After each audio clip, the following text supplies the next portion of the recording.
Hello, everybody. This is Dave Wallace coming to you from my backyard here in Waihoa, Hawaii. And this is Monday, so I'll be sharing with you some of the stories that I wrote in my book, The Journey of Our Souls. This particular story I'm going to be sharing with you bothered me for the longest time. And this story I write about in my book, and it's about my friend Charlie. And this story is found in a section where I talk about prophetic dreams. Now, how many of you have prophetic dreams? These are dreams that come true. They warn you about things that are about to happen. Do you have the courage to tell other people about your prophetic dreams? Okay? And hopefully, by listening to my story and seeing what happened with my friend Charlie, you'll find the courage in yourself to warn people when you get this type of dreams. Anyway, the background for me and my friend Charlie is that we were both from the island of Molokai. He was a few years older than me, but we found ourselves employed as firefighters under the CETA program. And the CETA program had only so much funding, and we knew that when we accepted the positions as firefighters with the CETA program, the funding would expire. So, as the years went by and the expiration date was getting closer to the program, where the program was going to end, we decided to try our hands in other areas, and we took the we took the police test and we passed the test and we got accepted into their academy. And so Charlie and I left the island of Molokai and moved to the island of Maui where the training would occur. And that's where we started working with Maui police. Anyway, since the academy was not quite yet established yet, they were still organizing things and finding the teachers and organizing the curriculum. We were placed in different shifts and we were trainees. And so all of the recruits were split up among the different watches at the main station in Wailuku. And so we learned how to process prisoners, take their pictures, fingerprint them. We also learn how to answer phones, take complaints, fill out reports. So all of these things would play an important role later on in our career. So it wasn't wasted time, really. So now the difference between Charlie and I is that for me, I'm a very reserved person. When I go to work, I only see the people at work as my coworkers, and I rarely make close friends with them. I prefer to stay at a distance and don't get involved with them. I do my thing, you do your thing, and I go home. Yeah. So that's the attitude that I had, especially working at Maui Police. Um, I felt that I was going to be spending my career on the island of Molokai, so I didn't want to ruffle any feathers. I didn't want to make any enemies on the island of Maui, so I stayed to myself. Charlie was very different. He was very personable. People love him.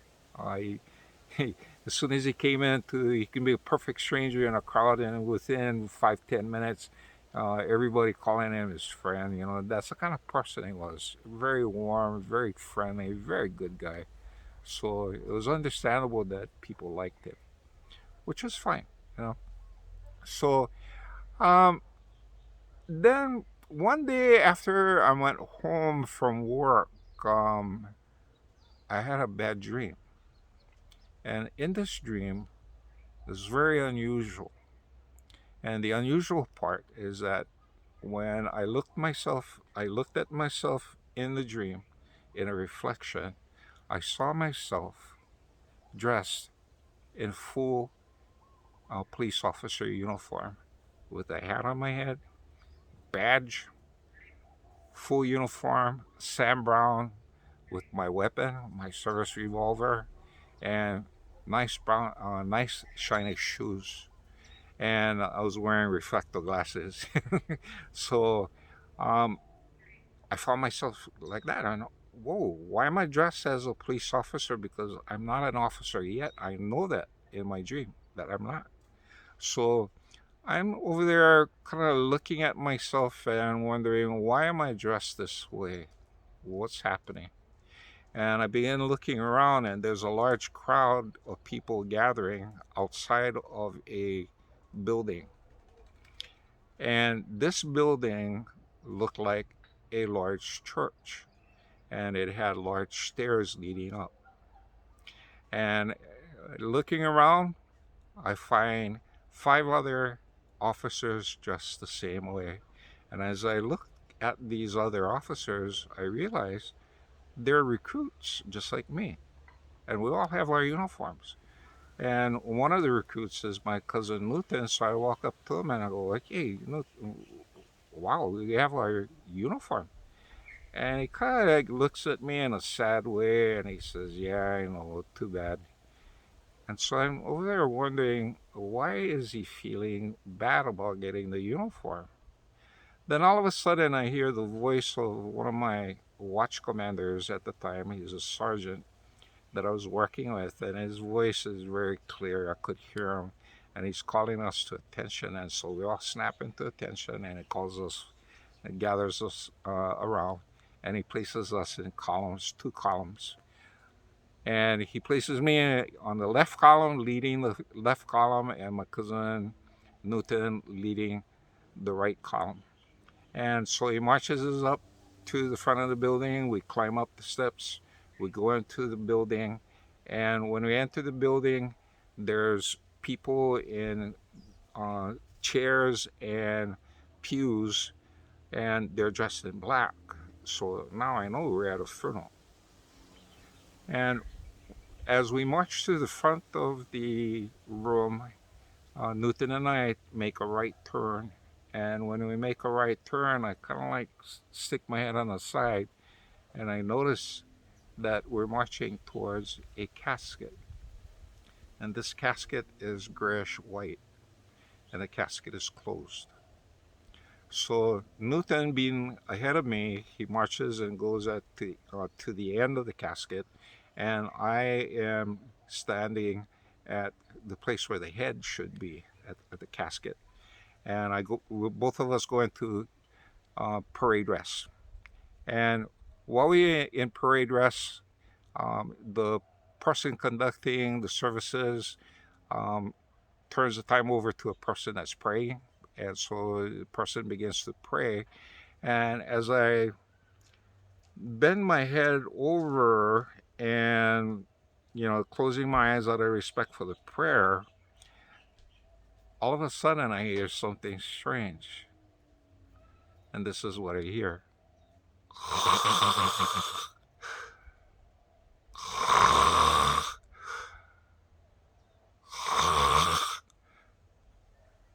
So I open my eye and I start looking around, and there's someone snoring. And the eerie thing about it, the snoring is coming from inside the casket. Who's ever in the casket is snoring. So I listen to I kind of like lean over to the side and place my hand on the casket and wonder what's going on, and looking around if anybody hearing it, and nobody else seems to hear it. Everybody else is closed. And to my horror, the lid pops open and I jump back. Whoa, what's happening? And right when the lid pops open and I look inside, there's my friend Charlie, sleeping, snoring, just like he's in the bunkhouse of the firehouse, and snoring up. So I reach over and look into the casket, and I shake him, and I says, "Charlie, what you doing in there? Get up! Come on, wake up!" And so he wakes up and he kind of like rolls his eyes open and looks at me and I go, "Hey, dear John," just like nothing. So I says, Charlie, what you doing in there? Get out of there, man. And he looks at me, hey, Daniel, no, don't worry about me, I'm fine. And so, no, you're not fine, you're in a casket, get out of there. So I move up in front of the casket and try and reach inside to pull him out. When I reach inside to pull him out, he grabs me right by the shirt collar and he yanks me and he pulls me right up close to his face. And he looks at me and says, David John, I'm okay. And he lets me go. And I back up and I go, okay. And finally, and stuff, he looks at me and the last words he told me is, make sure you tell my sons I love them. Then the casket closed. When the casket closed, I jump on top of the casket and I try and pull my friend out. Try to pry open the lid, wouldn't budge. And so the dream ends with me sobbing on top of the casket. And when the prayer ends, the people look at me, and so I finally catch myself and I have to stand up in attention. But now I'm sobbing. This is a dream that occurred 3 nights in a row.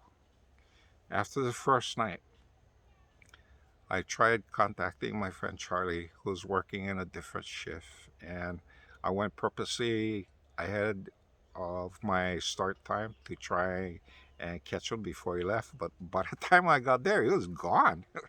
So that was the one day I couldn't get in, and so I started talking with the other people that worked in his watch. I says, "Hey, what's happening with Charlie?" Oh, Charlie's involved in this and that and stuff like that, and so he's leaving early. We don't need him around here, so we kick him loose. And so I told the sergeant, tomorrow when Charlie come, let him know that I want to talk to him. And so the sergeant said, okay, yeah. I talked to the people in the office, and they uh, they knew that I wanted to talk to him.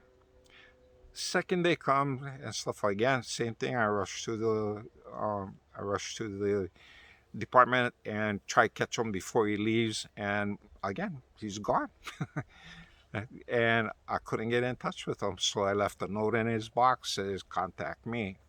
The third day that I went in and stuff, I think it was his day off, so I didn't even go into work. And so I tried to find I tried to find out where they were having their games, and I wanted to go down to Kihei to where the games were played, but something came up that prevented me from going. Anyway, about a week went on for me trying to track down my friend, and every time I tried to get in touch with him, I couldn't. And finally, one day, um, I went home from work, and I was laying in bed, and I was fast asleep. And normally, when the phone rang, I either just let it ring and go to answer machine or wait for someone else to answer the phone for us. But for this strange reason, as soon as the phone rang, I jumped out of bed. I felt an urgency that I needed to answer that phone. So I jumped out of bed and ran to the phone and I picked it up. And sure enough, it was a dispatcher. And the police dispatcher told me, said, "Hi, is this Officer Wallace?" I said, "Yeah, this is Officer Wallace." Or, why? You need to go to Maui Memorial because your friend Charlie is in bad shape. So I asked her, is he okay? So, well, you're gonna have to talk to the sergeant when you get there. So I hung up the phone and threw on some clothes and sped to the hospital. And when I got there, there were a lot of people waiting outside of the OR, and they were crying. And I knew something was really, really bad. And so, for some reason, the sergeant talked to the ER people actually the OR people. They were in operating room, and the OR people allowed me to go inside the room to be with Charlie. And so I walked in and I was able to see his injuries. And his injuries were very severe. And he was struggling for his life. He was still breathing on his own, more reflexive than really breathing. But a few minutes after I got in there, the doctors checked his eyes, and I heard the doctor say, pupils dilated and fixed. This is something that you don't want to hear in a operating room like this or an emergency situation, because the eyes kind of like tells you the brain activity. So a few minutes after declaring that his pupils were dilated and fixed, he was declared dead. Now, the meaning of the dreams didn't come into full impact until uh, we planned the wake. And the wake occurred on the island of Maui at Bogos Mortuary. And since Charlie was in a recruit class and not really a full-on police officer, uh, the police department decided to make the police recruits the honor guard. And me and my cousin Newton, because we're from the island of Molokai, were chosen to be part of this honor guard. And uh, again, we were given uniforms. We were given brand new uniforms, guns that we could only use for the honor guard. And when we showed up for the wake, the sergeant was there. He lined us up into two columns. I was on the left, Newton was to the right. I was the first in line, Newton was the first in line. He directed us up into the mortuary room that looked like a big church. And we marched up to the front of the room, turned right, and there was Charlie's casket. Charlie's casket was closed because of his injuries. And so Newton walked past and posted at the foot of the casket, and I stayed at the head of the casket. And when the services started, and especially when the man started to pray, and I closed my eyes and I started looking, I had a bad feeling about that, and I said to myself, Charlie, you better not snore now, you bugger. Now, the snoring part didn't didn't make sense until um, we had conducted. Actually, the police had conducted the um, the report. Actually, an investigation of how Charlie died. Charlie died in an automobile accident. He fell asleep at the wheel. He was coming home from a long night of work and game, and apparently he hadn't slept for a couple of days. So on his way from Kihei, he was driving along Honohopi'ilani Highway between Waikapu and Wailuku, and he ran off the side of the road. On the side of these roads, just a few weeks before the accident occurred, the state people had cut down a lot of monkey pod trees, and the monkey pod trees were not completely cut down. They're stumps a few inches off the ground. Um, Perhaps the workers felt it was safe, but Charlie's car wasn't high enough to clear the stump. So it ran into the stump, and just a matter of inches, it caused a collision that took my friend's life. Okay? So the snoring was him falling asleep at the wheel. And so everything that occurred in a dream came true and made sense to me. Following this dream, The lesson that I was taught for this is, if you have a prophetic dreams that shows a person's life is in danger, you better try it all you can do, everything in your power to do to make sure this person knows about that and perhaps they can change their behavior.